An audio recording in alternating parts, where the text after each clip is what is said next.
চাইলে আমরা এখানে আসছি। এখানে 5 লিটার যে ক্যান, সেখানে 2টা ক্যান আছে। এই ক্যানের একটাতে 5 লিটার তেল, আরেকটাতে দিলে 300 ml কম হচ্ছে। অর্থাৎ এখানে যে 5 লিটার তেল দেওয়া হচ্ছে যে ক্যানটায়, সেটা হলো মানে গ্রাহক 300 ml কম পাচ্ছে। এই কারণে ওনাকে 60,000 টাকা জরিমানা করা হয়েছে। আজকের অভিযানে মোট 1 লাখ টাকা জরিমানা করা হয়েছে 3টা প্রতিষ্ঠান।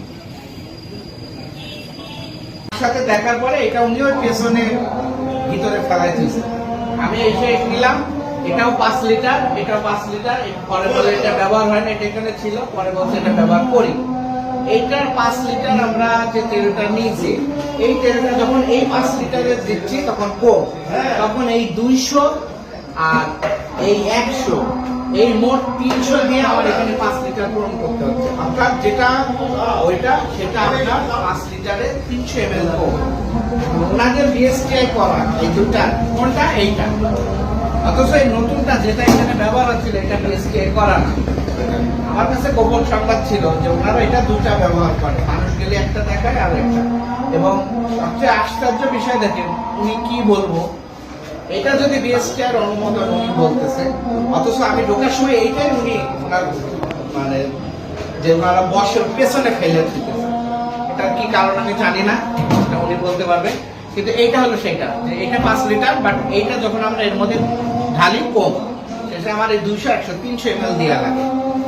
এই 300 ml দিয়ে আমার এটা কম করা লাগে। এবং এটা ওনারা অনেকদিন থেকে এই খবর আছে, ওনারা এই অপরাধ ওনাদেরকে 60,000 টাকা জরিমানা করা হয়েছে। এবং যেটা বিএসটিআর অনুমোদিত না, ওটা আমি এখানে জব্দ করতেছি। আর বিএসটিআর যেটা অনুমোদন করা, ওনারা কাগজ বুঝে আমাকে আজকের মধ্যেই পাঠিয়েছে। এই হচ্ছে ওই কি দোকানের নাম, মিসেস রহমান অটোমোবাইল।